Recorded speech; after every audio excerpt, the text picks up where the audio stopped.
प्रणव दा ने अपना पिटारा खोल दिया है। जहां टैक्स पेयर्स को वित्त मंत्री ने बड़ी राहत दी है, वहीं इंफ्रास्ट्रक्चर के लिए 2.25 लाख करोड़ रुपए के एलोकेशन से इंडस्ट्री को कमाई का बड़ा मौका मिला है। इंडस्ट्री के कुछ दिग्गजों ने प्रणव दा के इस बजट को तो फुल मार्क्स भी दे दिए, लेकिन बजट से कुछ उम्मीदें ऐसी भी हैं जो अधूरी रह गई। पूरे मुद्दे पर बात करने के लिए हमारे साथ है अपना पैसा.com के CEO हर्ष रुंगटा। हर्ष जी, स्वागत है हमारे शो में आपका। कैसा लगा आपको बजट? आम आदमी को जो ध्यान में रखकर ये बजट बनाने की बात कही गई थी, आपको लगता है कि उस उम्मीद पर ये खरा उतरा है? जो इनकी सिचुएशन थी, मेरे ख्याल से बजट उम्मीद चूंकि बहुत कम थी, तो ऑब्वियसली अगर उससे हम नापें तो बहुत ही अच्छा बजट है। मतलब जो इन्होंने टैक्स में भी छूट दी है, या मोर इम्पोर्टेंट इन्होंने जो डायरेक्शनल चीजें इसमें बताई हैं, अज्यूमिंग कि उनको वो अमल करें, आई थिंक बहुत ही अच्छा बजट मैं कहूँगा। इस बजट में एक बात की गई है कि NBFCs को और लाइसेंस दिए जाएंगे। क्या लगता है इससे जो लोन मिलने में जो लोगों को जिनको चाहिए लोन, उनको इंटरेस्ट रेट पे थोड़ा वहां पर ढील मिलेगी, वहां थोड़ा ज्यादा लगेगा कि कम कंपटीशन बढ़ेगा और कम होता दिखता है इंटरेस्ट रेट पे? ऑब्वियसली जब नई बैंकें इस क्षेत्र में आएंगी तो रिटेल कंज्यूमर्स को कई तरीके से फायदा होगा। रेट तो एक तरीका होता है, इनोवेशन होता है प्रोडक्ट में, अवेलेबिलिटी होती है, डिफरेंट लोगों का डिफरेंट तरीका होता है कस्टमर्स तक पहुंचने का। तो मेरे ख्याल से सभी चीजों में कंपटीशन हमेशा ग्राहक के लिए अच्छा होता है, तो वो एक क्लियर फायदा होगा। और भी इन्होंने एक दो चीजों का अनाउंसमेंट किया है, जैसे इन्होंने कहा है कि वो फाइनेंशियल सेक्टर लेजिस्लेटिव रिफॉर्म्स एक कमीशन करेंगे जो सारा जो लॉज हैं इस सेक्टर के उनको कंप्लीटली स्टडी करके रीराइट करें। टैक्स स्लैब की बात करते हैं। बदलाव किया गया टैक्स स्लैब में, ATC के तहत थोड़ी छूट की सीमा भी बढ़ाई गई है। सफिशिएंट है ये बदलाव या फिर और कुछ बदलाव होने की गुंजाइश थी? खैर, उम्मीद से दुनिया कायम है, तो ऑब्वियसली अगर देते हैं तो ऐसा ही लगता है कि शायद और देते तो अच्छा रहता, लेकिन चूंकि उम्मीद बिल्कुल भी नहीं थी, तो जो 20,000 का इंक्रीज भी इन्होंने किया, स्पेसिफिकली सिर्फ इंफ्रास्ट्रक्चर फंड के लिए किया, इंफ्रास्ट्रक्चर बॉन्ड्स के लिए किया है, I think it is pretty good. Insurance company की एक मांग थी कि लॉन्ग टर्म सेविंग प्रोडक्ट्स को प्रमोट किया जाए, वो उन्होंने कहा है कि एड्रेस नहीं की गई है। क्या स्कोप था आपको लगता है और उसे नजरअंदाज किया गया? स्कोप तो क्लियरली था, और ये मेरे ख्याल से मांग जायज भी है कि जो लॉन्ग टर्म सेविंग्स होती है, चाहे वो पेंशन के लिए हो चाहे इंश्योरेंस की हो, उसको प्रमोट किया जाना चाहिए। और डायरेक्ट टैक्स कोड में इसको कवर किया गया। अगर ओरिजिनल जो डायरेक्ट टैक्स कोड आया था उसमें देखें तो दी ओनली एग्जेम्प्ट जो चीज थी वो थी ट्रू लाइफ इंश्योरेंस पॉलिसी, यानी जिसमें सम insured was at least 20 times the annual premium. ऐसी पॉलिसी वाज एग्जेम्प्ट, जो ट्रीटमेंट शायद और कोई इंस्ट्रूमेंट को एटलीस्ट डायरेक्ट टैक्स कोड में नहीं था। उस समय तो नहीं था जब उन्होंने अनवील किया था। तो अब किस स्वरूप में वो आता है वो देखते हैं। इस बजट में कुछ नहीं कहा गया है, ये तो सही है, बट शायद इसलिए नहीं किया गया है कि अगले साल से वो होगा।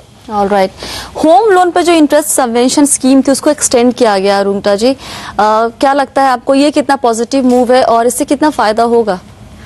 ये लास्ट ईयर स्कीम इन्होंने इंट्रोड्यूस करी थी, और उस समय अगर आपको ध्यान हो तो 1% वो बोले थे पहले साल में सबवेंशन करेंगे, 10 लाख के लोन तक, 20 लाख के कॉस्ट तक, और उसके लिए बजटरी एलोकेशन 1000 करोड़ का किया था। और इस बार बजटरी एलोकेशन जो है इसका 700 करोड़ किया है। क्लियरली स्कीम में जितना ऑफटेक होना चाहिए था उतना ऑफटेक हुआ नहीं। स्कीम अच्छी है, यूसेज ग्राउंड पर इसका शायद बहुत ज्यादा नहीं हो रहा है। तो एक मेरे ख्याल से ये जो स्कीम्स हैं इसमें शायद एक जो चीज है कि जो रिस्क एलिमेंट है, एक तो होता है आप लोन को सस्ता कर दे, एक आप होता है कि लोन को अवेलेबल कर दे। तो आज अवेलेबिलिटी की इश्यू है, चाहे वो हाउसिंग लोन हो फॉर द जो लोअर तबके के लोग हैं उनके लिए, चाहे फिर एजुकेशन लोन हो, उसमें चूंकि रिस्क ज्यादा होती है, सस्ता करने से वो अवेलेबल नहीं होंगे। उसमें रिस्क अगर जब तक गवर्नमेंट थोड़ा पार्ट ऑफ द रिस्क नहीं लेगी तब तक वो प्रोडक्ट्स में अवेलेबिलिटी नहीं बढ़ेगी।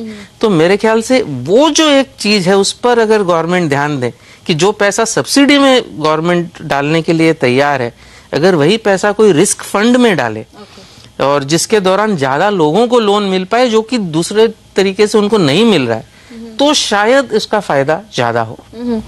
अंतिम सवाल हर्ष जी, आप एक आम जनता, एक टैक्स पेयर, एक वैसा व्यक्ति जो लोन लेना चाहता है, जिसने लोन लिया हुआ है, उसको ध्यान में रखते हुए आप इस पूरे बजट को कितने मार्क्स देना चाहेंगे अगर 10 में से देने हो तो?